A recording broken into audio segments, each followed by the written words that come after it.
안녕하십니까. 마음 따라 발길 따라 이상욱입니다. 사도 바울의 성경지역 답사를 출발하도록 하겠습니다. 사도 바울의 성경지역 답사에 들어가기 전에 제가 갔던 일정을 잠시 소개 말씀드리겠습니다. 저는 2006년 9월 19일부터 27일까지 8박 9일간 일정으로 다녀왔습니다. 지역은 소아시아 반무섬 그리스 지역입니다. 자세한 지역은 조금 후에 말씀드리도록 하겠습니다. 인원은 연합팀으로 21명인데 대구 광명교회가 12명으로 주축을 이루었습니다. 함께 갔던 여행사는 성지 전문 두루 투어가 했습니다. 저는 소아시아 성경 답사를 하기 전에 이런 자료를 준비해서 가지고 갔습니다. 그 성경에 나와 있는 내용들을 제 나름대로 지역을 화살표 지역으로 쭉 표시를 했고, 이후에 빨간 글씨로 조그맣게 쓴 거는 같이 동행했던 사람들을 이렇게 썼고, 또 여기에 이제 그때 큰 일들이 무슨 일이 일든가를 이렇게 간단히 메모를 하면서 이런 자료를 가지고 갔는데 혹시 한번 참고가 될까 해서 올려봤습니다.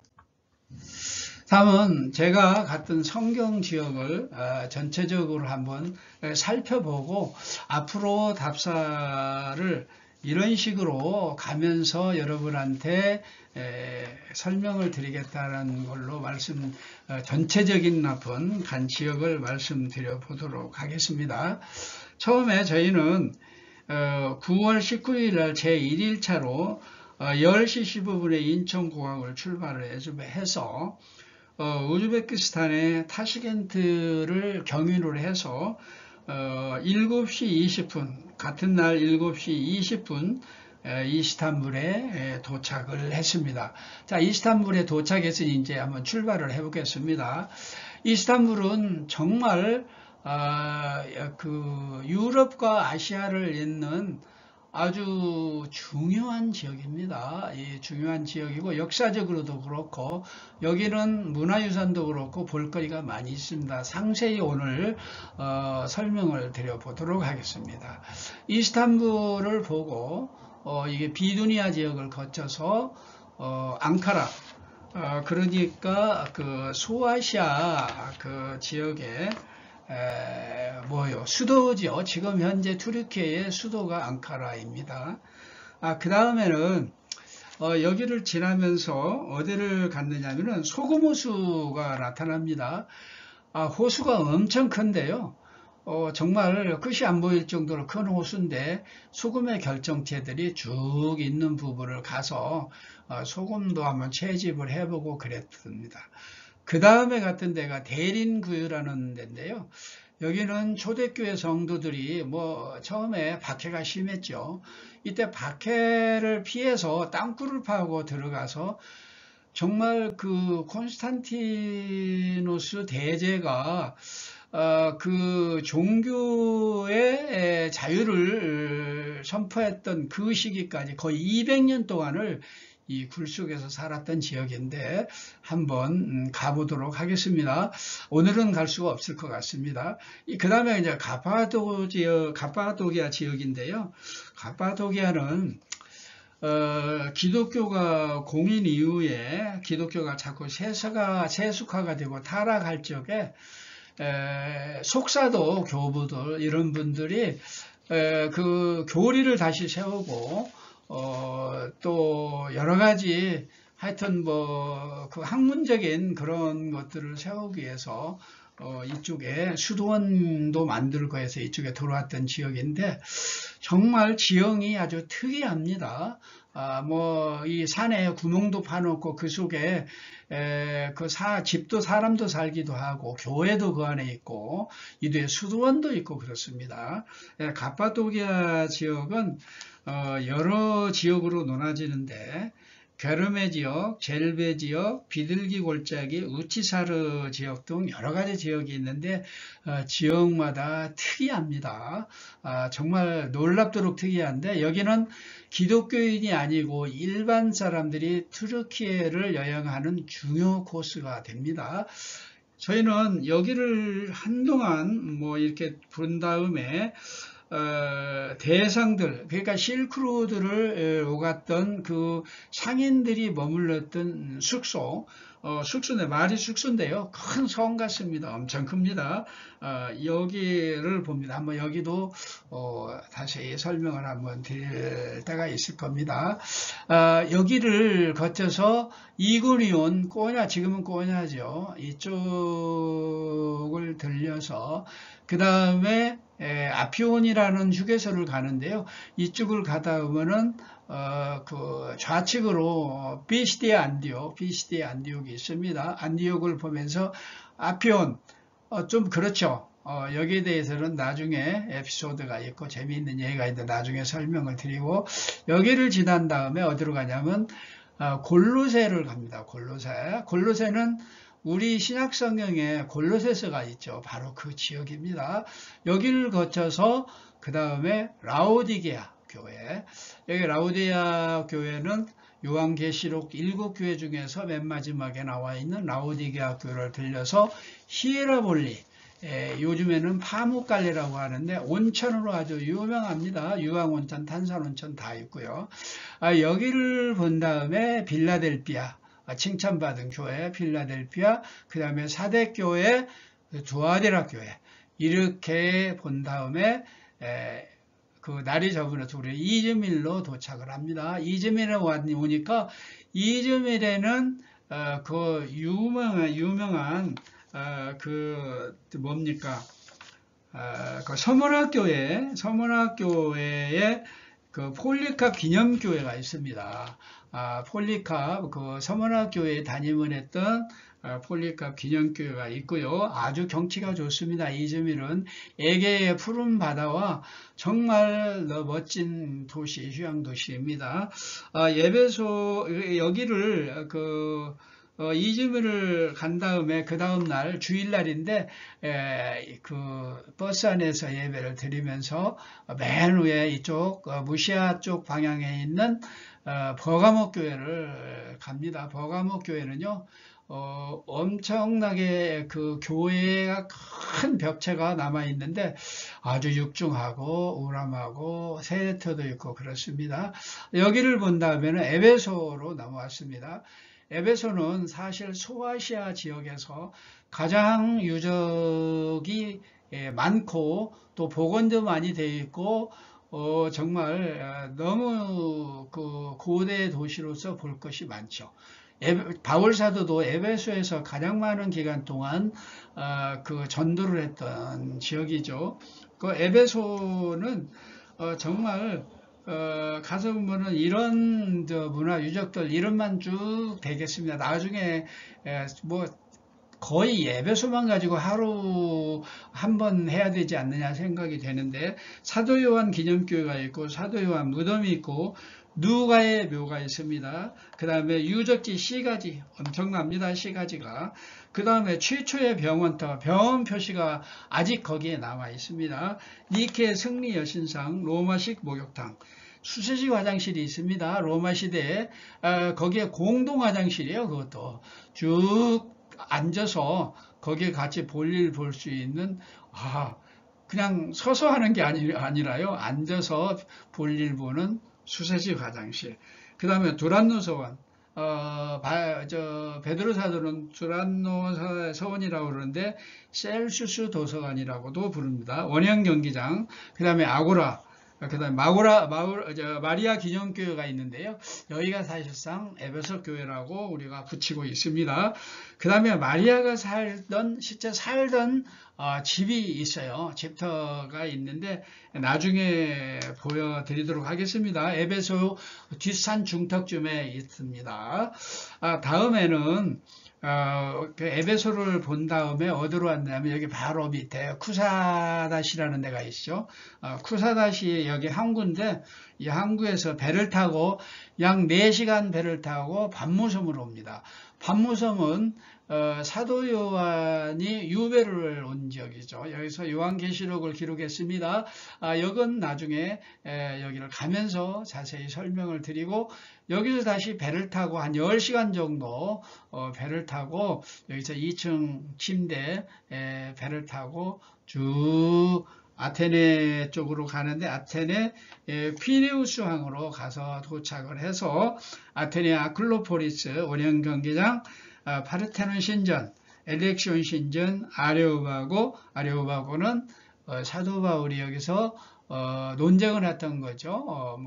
논쟁을 했던 거고 근대 올림픽 경기장을 본 다음에 고린도로 넘어가서 고린도 여기에 가면 고린도 운하 아주 유명한 고린도 운하가 있죠. 운하를 보고 박물관 그 다음에 바울 사도가 재판을 받았다는 비마터 피레네 우물 이렇게 본 다음에 그러니까 9월 27일 수요일 제9일차가 돼서 이날 아테네를 출발을 해서 우즈베키스탄의 타시켄트를 경유를 해가지고 9월 27일 21시에 인천공항에 도착을 해서 해산한 일정이었습니다. 전체적인 그 소아시아 성경적 답사를 설명을 해드렸고 다음으로 바로 넘어가겠습니다. 적으로 이제 오늘 말씀드릴 이스탄불에 대해서 말씀드리도록 하겠습니다. 이스탄불의 역사를 간략히 살펴보면은 이렇습니다. 이스탄불은 우리가 잘 알고 있는 바와 같이 비잔티움인데요. 그리스인이 식민지로 BC 667년에 개척을 했었고요. 그 이후에 동로마 제국의 수도로 천도가 되는데 AD 330년에 콘스탄티누스 대제가 사정제가 이끌었던 동로마, 서로마를 통합을 하고 통일을 한 다음에 이쪽으로 천도를 하면서 이름을 콘스탄티노플로 바꾸게 됩니다. 그 다음에는 제4차 십자군들이 이 이스탄불을 점령을 하게 됩니다. 콘스탄티노플을 점령을 하는데 AD 2004년, 1204년에서 1261년까지 점령을 하는데 여기는 라틴 제국이라고 해서 정말 이 꼭두가시 정권이 쓰는데 이때 동로마 제국은 완전히 멸망한 게 아니고 그 망명정부를 수립을 해가지고 이 1261년에 다시 수복을 합니다. 수복을 해서 한 200여 년 정도 여기서 다시 동로마 제국이 그 수도로 정해서 했었는데 오스만 제국의 메호메트 2세가 AD 1453년에 정복을 하게 돼서 동로마 제국의 수도는 완전히 소멸이 되고 대신 오스만 제국이 이쪽에서 꽃을 피우게 됩니다. 이스탄불의 문화유산은 이렇습니다. 자세히 후에 뒤에 설명을 할 텐데 우선 큰 줄거리만 보면 하기야 소피아가 있습니다. 하기야 소피아는 건축사적으로도 세계 최고 옛겁니다. 가장 오래된 건축물이 될 수가 있고 동방교회의 총본산입니다. 총방교 본산이고 이거를 본떠서 똑같이 만들었다는 블루 모스크, 이슬람들이 만들었던 블루 모스크가 있습니다. 토카프 궁전, 히포드럼, 보스포러스 해협이 여기에 이스탄불에 있습니다. 제4차 십자군 전쟁, 제4차 십자군 전쟁이 참 원적이 있었는데요. 1202년에서부터 1204년까지 있습니다. 잠깐 개요를 말씀드리고 상세하게 말씀드리도록 하겠습니다. 제4차 십자군 전쟁은 그 이전에 1차 십자군 전쟁은 그 나름대로 역할이 있었죠. 그 예루살렘을 탈환을 했습니다. 탈환을 했고 나머지는 지지부진했는데 십자군 전쟁이 제 8차까지 있는데 가장 치욕스럽고 정말 세계사적으로도 불명예스러운 전쟁이 바로 제4차 십자군 전쟁입니다. 같은 기독교 국가가 기독교 국가를 침탈을 해서 그것도 철저하게 학살하고 약탈을 했던 그런 십자군 원정이었습니다. 이거는 교황 인노 첸시오 3세가 발의를 했는데 이때 국제적으로도 상당히 어려움이 있었고 또 그 신성 로마 제국의 황제가 힘이 약화돼서 황제의 힘이 셀 때입니다. 황제가 그 30 야간 한 7살 정도의 교황이 이례적으로 선출이 되면서 시칠리아 섬에 섭정까지도 하게 돼서 권한이 엄청 셌었죠. 이거를 발판으로 해서 모슬렘의 세력이 그때 당시에 본거지했던 이집트를 공략을 하자 해가지고 1198년에 발의를 했는데 유감스럽게도 그 서유럽 쪽에서는 독일하고 프랑스, 영국이 가장 주축된 나라죠. 가톨릭 국가였고요. 그런데 독일하고 영국이 불참을 한 거예요. 프랑스에서 북부 쪽에 기사들이 일부 이게 참석을 했는데 막상 출정하려고 베니스에 집결을 하다 보니까 당초에는 뭐 한 3, 4만 명이 한 3만 명 정도는 모일 걸로 예상을 했는데 한 4천여 명, 그 프랑스 북부에 기사 4천여 명이 모인 겁니다. 그래서 정말 출항을 못하고 베니스에서 거의 뭐 1년 이상을 머무르게 되는 거예요. 머무르다 보니까 한 5천여 명이 한 1년 이상 머물면서 먹고 이렇게 뭐 하다 보니까 그 전 비용이 엄청나게 불어난 거예요. 그래서 감당이 안 온 거예요. 그래서 로마 교황청에서도 그렇고 이거를 감당이 이러지도 못하고 그런 찰나에 바로 뭐냐 하면은 그 베니스 공국이라고 하죠. 베니스 공국의 단돌로라는 공화국의 왕이 그 꾀를 냈어요. 그 베니스의 식민지였던 이 자라섬이라는 데가 있는데 여기서 배반을 하고 베니스에 속국이 되면 속전도 내고 그렇죠.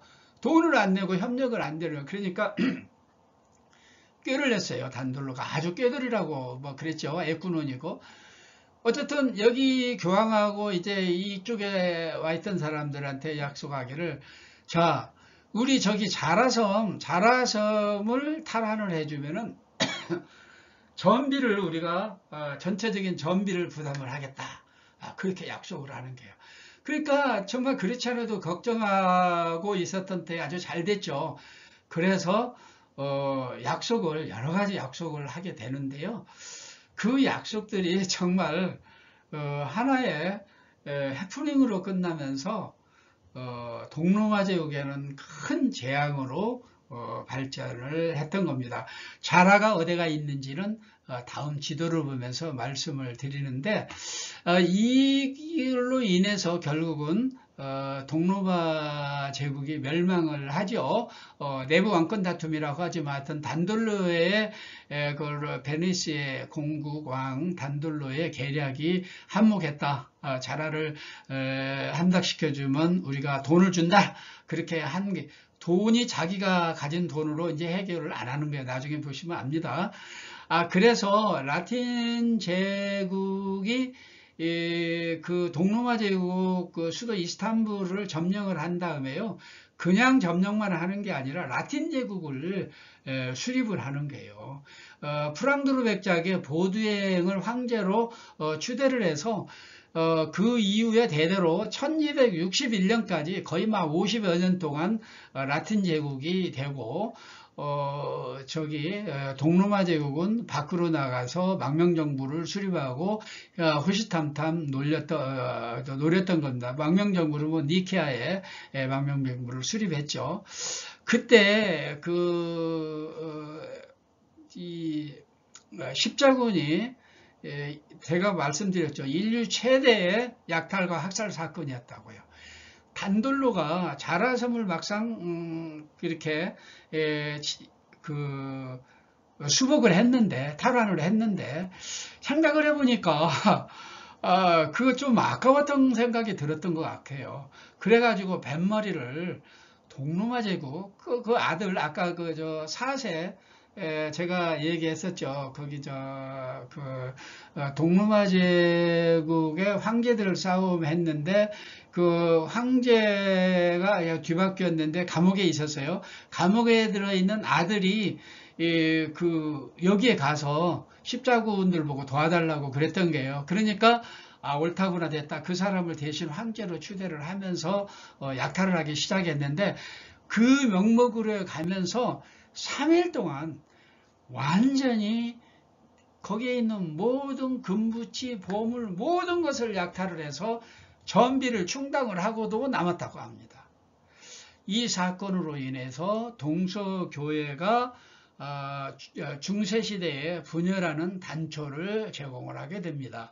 아주 교회 역사적으로 대단한 십자군 제4차 십자군 원정입니다. 자, 십자군 대4차 십자군 전쟁에 잠깐 지도를 한번 보고 설명을 드리면서 가도록 하겠습니다. 그 십자군 전쟁은 이 로마에 여기가 로마 교황이 있었죠. 이 로마 교황이 이제 조금 이따 보는 이집트에 거기 이제 애굽을 치려고 했었는데 여기서 병력은 베니스 여기 있잖아요. 베니스 여기에 집합을 했어요. 베니스 공국에 여기 단돌로게 여기 있었는데 여기서 십자군이 1년 이상 있었다고 그랬죠. 돈만 나가고 그랬는데 그 아까 말씀드렸던 자라가 어디에 있냐 하면 바로 여기입니다. 여기 바로 건너편이에요. 여기 아라비아 이쪽 뭡니까? 그 아드리아 해안이죠. 아드리아 해안 바로 건너편에 있는 이쪽인데 여기가 달마티아 지역이라고도 합니다. 여기 달마티아 지역이라고 하는데 로마의 유명한 황제들도 많이 나왔어요. 콘스탄티누스 황제의 아버지도 달마티아 출신입니다. 어쨌든 여기 자라를 점령을 하고 여기서 와가지고 여기까지 와서 점령을 했는데 생각을 해보니까 단돌로가 생각을 해보면 좀 아깝죠. 그래서 이 사람들은 아주 경제에 빠른 사람들이죠. 배를 타고 이렇게 쭉 오는 거죠. 여기 와가지고 그리스를 거쳐서 와고 여기 제 사진 때문에 안 보이네요. 하여튼 여기 쭉 와서 보면 여기가 바로 이스탄불이죠. 여기 이스탄불. 다른 지도를 보면서 설명을 해드리겠습니다. 하여튼 여기서 베니스에서 여기 자라를 점령을 하고 십자군이 이렇게 출항하는 지도를 보이기 위해서 이 지도를 보였습니다. 다음 지도입니다. 자, 다음 지도는 아까 이쪽에서 자라를 점령을 하고 이쪽으로 올라오고 그랬었잖아요. 이거죠. 이집트잖아요. 여기를 와서 점령을 해야 되는데 배가 이쪽으로 해야 되는데 십자군들이 이쪽으로 오는 줄 알았는데 단돌로고는 꾀돌이가 이쪽으로 와서 일로 안 오고 뱃머리를 여기서 이쪽으로 에게오로 돌린 거예요. 에게오를 돌려가지고 마르마라 해협을 지나서 말마라 해입니다. 이거요. 말마라를 딱 보니까 아니네. 그런 거예요. 그래서 바로 보스포러스 해협 이쪽으로 왔는데 이쪽에 와서 이렇게 십자군들이 점령을 하는데 우여곡절이 많이 있습니다. 처음에는 실패를 했어요. 여기에는 데오도시 성벽이라는 데가 있는데 여기는 함락된 일이 없었던 정말로 난공불락의 성이 있었기 때문에 이 사람도 침투를 못했어요. 결국은 아까 말씀드렸던 내부자들 그 사람들이 합력을 해서 점령을 하게 되는데 어쨌든 이런 일이 있었습니다. 이쪽으로 와야 되는 십자군이 이쪽으로 가버렸어요. 명분은 여기 참 우스운 일이 있었던 거죠. 자, 이때 이제 오스만 제국 이제 멸망을 하고 다시 이제 한번 보는데 오스만 제국이 1299년에서 1923년에 이렇게 오스만 제국이 이렇게 유지가 되는데 맨 처음에 그 역사를 잠깐 살펴보면은 우아미아 왕조가 콘스탄티노플 도시를 두 번에 걸쳐서 포위 공격을 했어요. 근데 전부 아까 말씀드린 대로 성벽이 워낙 튼튼해 가지고 점령을 하지 못했습니다. 2차까지 실패했는데, 오스만 제국의 이 황제 메흐메트 2세는 제가 조금 이따 조금 설명을 해드리겠지만, 이 사람이 대단한 사람입니다. 이 사람이 수년간에 걸친 연구와 계획 끝에 1454년 5월 29일 마침내 콘스탄티노플을 점령을 합니다. 점령을 하는데 이 사람은 정말 대단한 사람인 게, 그 십자군들은 3일 동안 완전히 파괴했잖아요. 약탈을 하고. 그때 중세 이전에 그 점령국을 하는 방식이었대요. 3일 동안은 무조건 전부 약탈하고 학살하고 이런 기간이었는데, 오스만 제국의 마호메트 2세는 3일 동안 하라고 약속을 했는데 너무 아까운 거예요. 그래서 병사들한테 약살하라고 해놓고 가서 보니까 너무 좋으니까 하루만 말미를 준 거예요. 그래 놓고는 거기에서 나온 보석 그리고 등을 주면서 이렇게 격려를 하면서 어쨌든 하루만 약탈 기간을 주어가지고 그 콘스탄티노플을 살려낸 거예요. 십자군 때는 거의 완전히 박살이 났는데, 문에 있는 그 하기야 소피아를 문짝을 금으로 미켰는데 그것까지 베껴갔는데, 여기는 거의 파손이 안 될 정도로 이렇게 돼 있고, 이 메흐메트 2세는 이때까지만 해도 에디레네, 바로 그 그리스 쪽에 조금 가다 보면은 에디레네라고 있는데, 거기서 콘스탄티노플을 점령을 하고 수도를 이쪽으로 바꿉니다. 이쪽으로 천도를 하죠.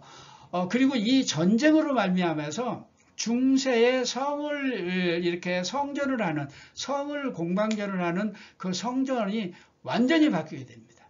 이때 이 난공불락의 성을 점령하는 계기가 바로 큰 대포가 나와서 이 대포를 사용했기 때문에 이길 수가 있었던 것입니다.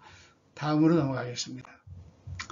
자, 콘스탄티노플 함락, 아까 잠깐 이렇게 말씀을 드렸죠. 콘스탄티노플 함락, 여기 함락이라고 그랬는데, 아까 말씀드린 대로 이렇게 와 있었고, 여기를 십자군도 점령을 했었고, 아까 말씀드렸던 오스만 제국도 점령을 했는데, 같은 이쪽 지역입니다. 이쪽 지역인데, 전체적인 지역을 한번 보십시오. 여기 에디레네 여기 있죠. 아까 말씀드린 여기가, 그러니까 여기 지역 표시를 한번 해볼까요? 이때는 동로마 오스만 제국이요, 거의 이쪽 지역을 장악을 하고 있었어요. 여기까지 전부 장악을 하고 있었고, 동로마 제국은 힘이 빠져가지고 말로만 이쪽 그리스 제국 퍼렇게 칠해져 있는 부분만 동로마 제국이 관리하는 지역이 있습니다. 이거 섬 몇 군데 있었죠. 키프로스 섬이 있었고, 사이프러스 섬, 로드스 섬 몇 개 지역을 빼고는 다 오스만 제국이 점령을 해서 있던 거예요. 결국은 콘스탄티노플, 이스탄불은 포위가 돼 있는 상태였는데, 그나마도 서로마 지역을 지탱해 주던 방패 역할을 했던 데가 바로 여기였습니다. 근데 여기가 오스만 제국한테 점령을 당하면서 서로마 제국도 오스만의 침략을 깊숙이 받게 됩니다. 역사적으로. 자, 전체적인 그림을 보셨으면 다음으로 넘어가겠습니다. 자, 아까 그 콘스탄티노플의 그 성지도를 이 책은 비단티움 제국 최후의 날이라는 그 책을 제가 읽고 그 약도를 좀 가져왔습니다. 이거 알기 쉬워서. 이쪽이 바로 마르마라 해협입니다. 마르마라 해협이고, 이쪽을 돌아서 흑해로 들어가는, 이쪽으로 가면 흑해로 갈 수 있습니다. 소카레스만이라고 그렇고, 여기는 갈라타라는 식민지가 있는데, 여기도 역시 그때 당시에 거의 다 그 오스만의 땅이었는데, 여기는 이태리의 제노바 공국의 식민지였습니다. 그러니까 거의 기독교 국가니까 여기도 동로마 제국이었기 때문에 같은 그 기독교 국가였었죠. 그래서 여기 보면 쇠사슬 방책이라고 돼 있는데, 여기다가 큰 쇠사슬로 딱 채워놓고, 모든 선박, 지중해 지역의 흑해로 지나다니는 선박은 여기서 세금을 내야만이 통각을 냅니다. 그래서 동로마 제국은 돈이 엄청 많았습니다. 돈이. 이 쇠사슬 방책으로 딱 해가지고 여기를 안 통과하면 못했기 때문에. 그래서 이쪽 갈라타와 이쪽은 같은 편이었기 때문에 쇠사슬로 방책을 막아놓고 싸웠다. 그리고 이 전체적으로 보면 이게 바로 뭐냐면요. 데오도시우스 성벽입니다. 데오도시우스 성벽인데요. 이 데오도시우스 성벽은 좀 이따 제가 보여드리겠지만 난공불락의 성이었습니다. 그 오스만 제국의 그 2차에 걸친 포위 공격에서도 여기를 넘지를 못했고, 그 다음에 제4차 십자군도 여기를 넘지를 못하고 여기까지 이쪽 부분까지만 도달해서 막 그랬는데, 결국은 이 성벽 해안가 쪽에도 전부 성벽이 있습니다. 이쪽에 까만 부분이 다 성벽입니다. 좀 이따 사진도 보여드릴게요. 여기를 넘지를 못했었는데 나중에 내부자 때문에 십자군은 여기를 넘었고, 그 오스만 제국은 대포, 그 마흐메트 2세가 여기서 이제 대포를 쏘게 돼가지고 이 성벽을 무너뜨리면서 함락을 시켰는데, 여기에 정말 아주 보면에 여기 하기야 소피아, 여기 아주 유명한 건물입니다. 하기야 소피아가 있고, 여기는 그 히포드롬이라는 마차 경기장이 있습니다.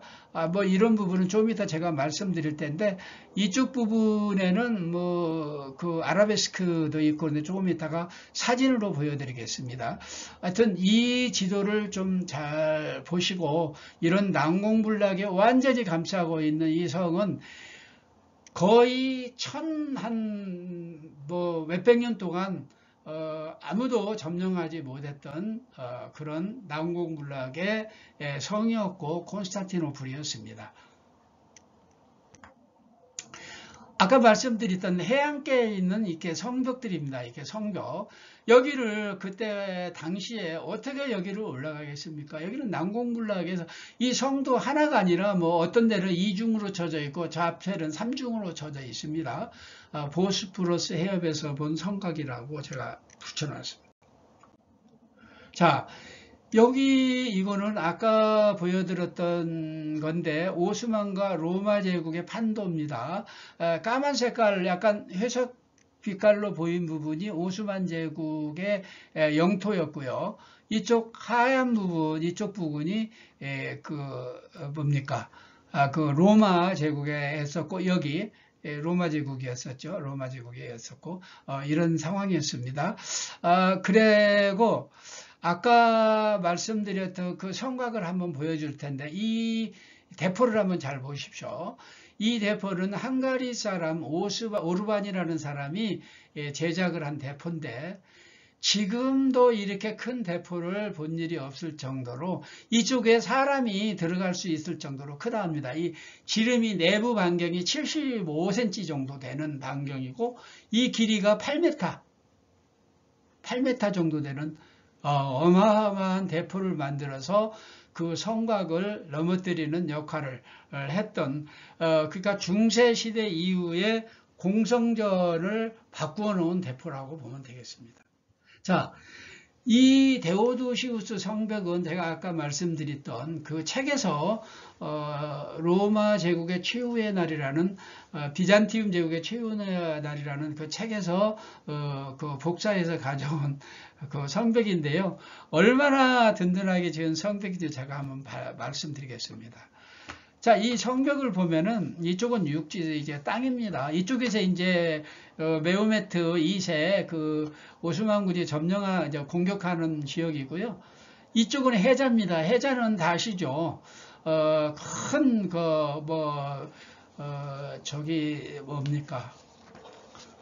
큰 성에 가면은 이런 해자가 있는데, 여기 물로 채워가지고 이렇게 금방 들어올 수 없을 정도로 이렇게 물을 채워 놓습니다. 방어수단으로. 근데 물을, 여기는 20m, 여기 20m고, 깊이도 한 5m에서 10m 정도. 그러니까 사람은 지나올 수가 없는 거죠. 한 20m고. 이 성벽이 있죠. 외성. 여기서 못 들어오게 하는, 일단은 낮은 이렇게 성벽이 있는데, 여기서 여기까지 또 올라오면 또 여기서 넘어오는 것 같으면 이쪽에서 병력들이 나와가지고, 이쪽에서 넘어오는 족족 죽입니다. 그러니까 넘어오면 여기서 백병전을 하는 지역이고 이 막로가 있습니다. 여기 또 성벽이 있죠. 이쪽으로 만약에 넘어오면 여기서 또 나와가지고 이쪽에서 늘 나와가지고 여기서 하여튼 이쪽에서 들어오기가 뭐 이 높이는 한 20m 정도 된다고 그래요. 당시에. 그러니까 뭐 이게 해자, 그 다음에 내성, 외성, 내성 이런 식으로 되는데 이쪽으로 얼마나 점령하기가 어렵겠습니까? 이 성 막루로 들어가는 것은 이 뒤쪽에서 문에 열쇠가 있어가지고 몇 개가 있다고 합니다. 그 열쇠는 여기 책임자들이 꼭 문을 닫고 연다고 그러는데 하여튼 이쪽에 올라올 수도 없고 이런 모양으로 아주 난공불락의 성벽이 바로 데오도시우스 황제가 이렇게 만들었다 해서 데오도시 황제 성벽이 되겠습니다. 자, 여기 이거는 하기야 소피아 성당입니다. 이 하기야 소피아는 너무 유명해서 제가 한번 그 설명을 드리도록 하겠습니다. 자료를 잠깐 읽어보도록 하겠습니다. 326년 콘스탄티누스 황제가 새로운 수도 콘스탄티노플을 건설하면서 이 하기야 소피아를 이거는 아니고요. 처음에 건설하였다. 그 이후에 532년에서 537년까지 5년에 걸쳐서 유스티니아누스 1세에 의해서 이 하기야 소피아, 그러니까 1537년에 이 건물을 지었다는 겁니다. 물론 도움은 중간에 한번 무너졌는데요. 이때 지은 건물이 지금 이 건물입니다. 크기는 가로가 77m, 세로가 79m, 약은 가로 세로 약 80m라고 보면은 좋겠네요. 중앙에 있는 돔이 있잖아요. 돔의 지름이 이 중앙에 있는 돔 지름이 이 돔입니다. 이 돔 지름이 32m. 돔의 높이 이게 약 전체 높이가 15층 높이인데 약 62m 정도 된다고 그러는데 이 조그마한 돔들이 있잖아요. 보조 돔들, 이런 돔들이 약 여러 개가 있다고 합니다. 여러 개가 있고 또 하나는 돔 옆에 이런 창이 있죠. 조그마한 창들, 이런 창들이 있는데 이 맨 위에 있는 창은 한 40개가 쭉 돌아가면서 있는데 대낮에 들어가면은 여기에서 들어오는 불빛이요. 완전히 어떤 천국의 어떤 그 환상을 보는 것 같다고 합니다. 이런 데서도 물론 달빛도 들어오고 불빛도 들어오고 그렇겠죠. 하여튼 환상적이다. 저는 갔을 때 그런 그냥 불빛만 켜진 것을 못 보고 자세히 보지는 못했습니다. 하여튼 참고로 성당에 여러 가지 성당의 종류가 있는데요. 이 성당은 정말 도명의 대표적인 건물이라고 합니다. 도명의 대표적인 건물인데,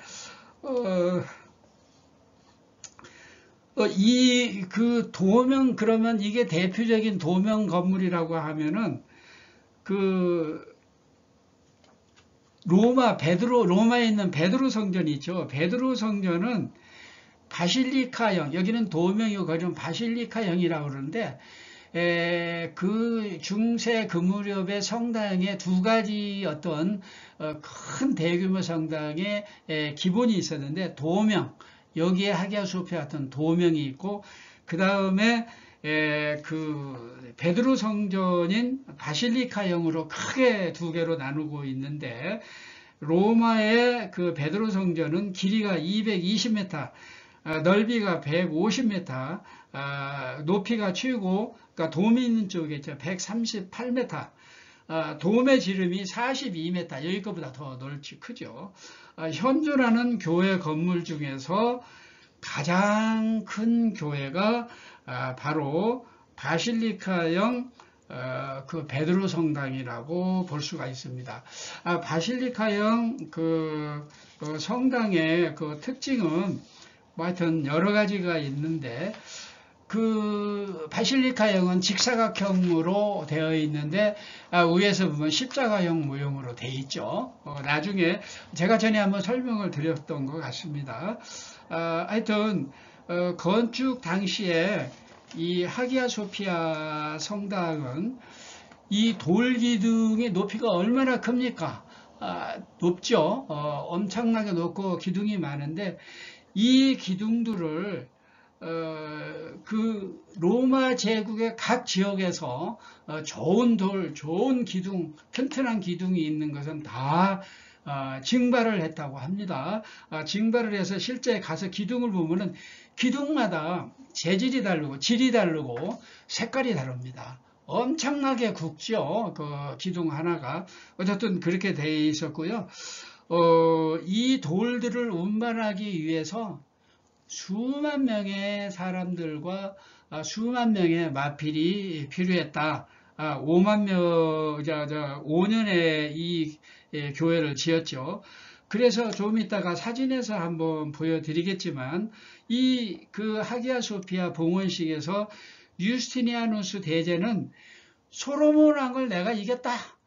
내가 빨리 더 크게 잘 지었다. 내가 이겼다. 이렇게 외쳤다고 합니다. 하기야 소피아 성당은 동방교회 본산이고 현재는 박물관으로 개방을 하고 있는데 최근에는 튀르키예가 여기를 다시 모스크로 개방을 했다고 합니다.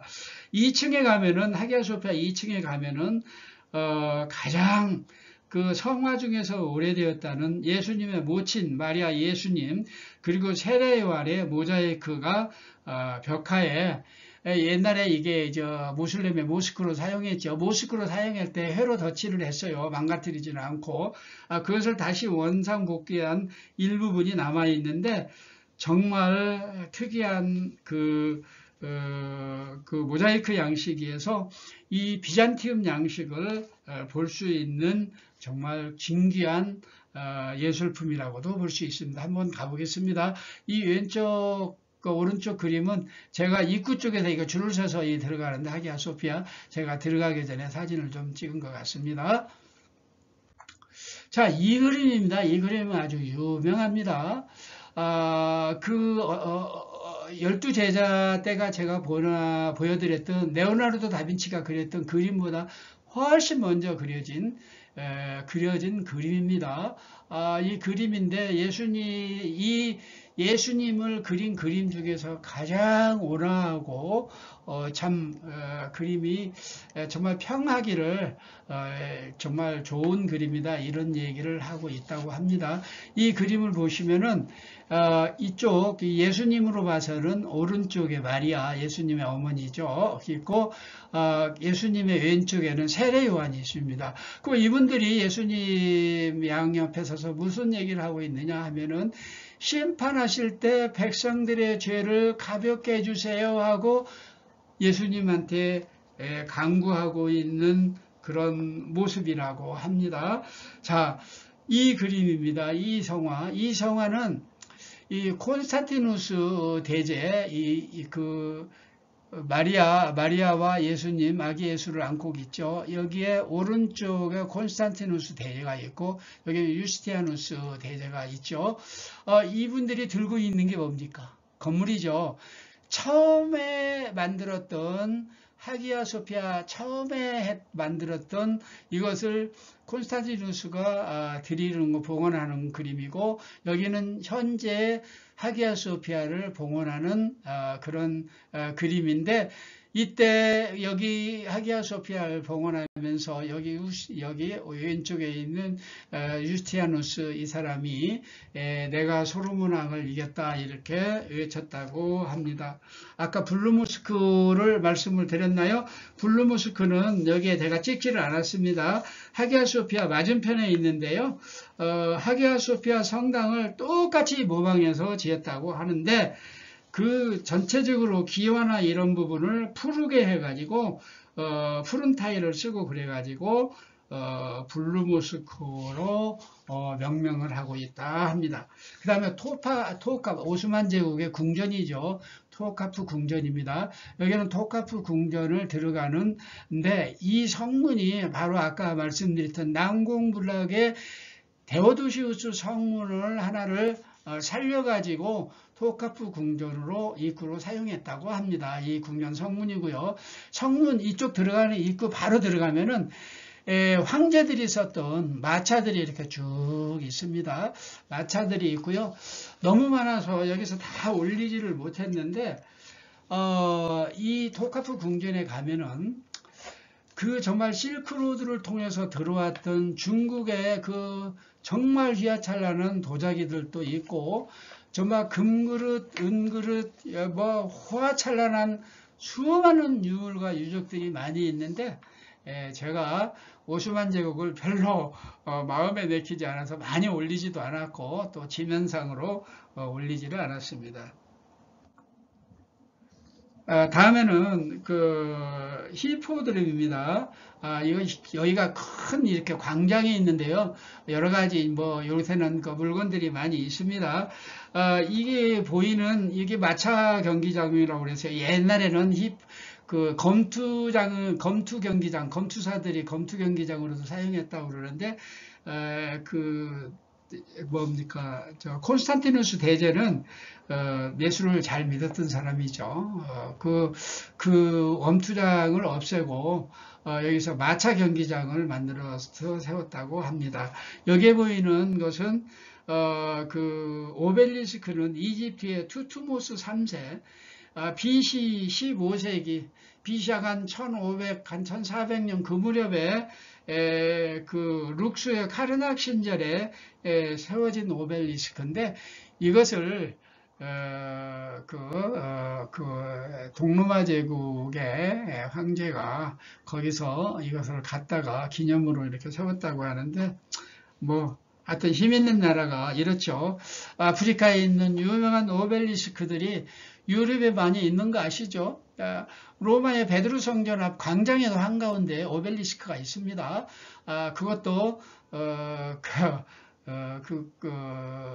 뭡니까? 아프리카에서 아프리카인가요? 저쪽 이라크 쪽 그쪽에서 하여튼 가져온 게 하나 있고요. 프랑스에도 있고 하여튼 뭐 유럽 쪽에 한 서너 개가 들어온 걸로 알고 있습니다. 이 앞에 보이는 것은요, 이 오벨리스크인데 보기가 흉해요. 왜 그러냐면요, 겉에 예전에 뭐 이렇게 뭐 금이나 은이나 이런 걸로 둘러싸였었다고 그러는데 이걸 다 오스만 제국에 점령을 했을 때 뜯어가 가지고 지금은 돌만 덕지덕지 보여서 좀 보기가 흉합니다. 하여튼 이거는 그 바벨론 지역을 점령을 하고 그 기념으로 이 오벨리스크를 세웠다고 합니다. 자, 이 부분은요, 이제 보스포러스 해협으로 본격적으로 갑니다. 보스포러스 해협을 배를 타고 유람을 했는데요. 가다 보면은 돌마우체 궁전이라고 이렇게 나오는데 정말 그림 같습니다. 이게 돈이요. 그때 당시에 엄청나게 돈을 들여가지고 이 정말 보스포러스 해협에다가 이런 궁전을 지었는데 프랑스의 베르사유 궁전을 모델로 해서 지었다고 합니다. 마지막 그 황제들이 여기서 오스만 제국의 황제들도 사용을 했다고 합니다. 자, 이쪽에 이제 보스포러스 해협을 연결하는 현수대교입니다. 아주 유명한 대교입니다. 그 유럽과 아시아를 잇는 그런 이렇게 된데요. 현수대교인데 이 보스포러스 이 전체 흑해에서부터 마르마라 해협까지의 길이는 30km입니다. 좁은 곳은 약 700m. 아까 쇠사슬 쳤던 데 있죠, 방채. 쇠사슬 쳤던 데가 약 한 700m 정도 됩니다. 그리고 하여튼 이 해협을 사이에 두고 유럽과 그 아시아가 연결이 되는데요. 현수대교의 길이는 이 길이가 1560m. 그리고 이 현수대교의 폭은 33m.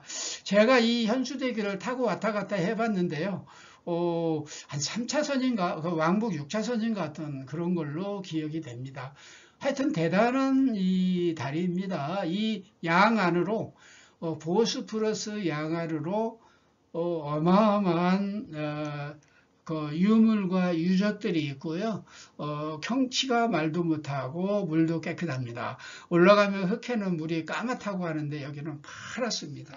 너무 아름답고 멋있습니다. 장시간 시청해 주셔서 감사합니다. 이스탄불은 기독교 역사적으로 매우 중요해서 제가 일부러 역사적인 부분을 좀 자세히 말씀드렸고, 그래도 많이 축약을 하고 압축을 해서 말씀을 드려서 좀 빠뜨린 부분도 있습니다. 중세 교회사를 하면서 좀 빠뜨렸던 부분은 다시 한번 말씀드리는 기회를 갖도록 하겠고요. 다음 시간에는 아까 그 지도를 보면서 말씀드렸지만 코스 설명을 해드렸는데, 소금 호수와 대련교유 그리고 갑바도기아까지 말씀을 드릴 수 있지 않겠느냐 생각이 됩니다. 그 다음은 이어서 계속해서 요한계시록 7교회 등 계속해서 말씀을 드리도록 하겠습니다. 여러분들 계속해서 많은 시청을 바라고요. 관심을 갖고 지켜봐 주시면 감사하겠습니다. 감사합니다. 안녕히 계십시오.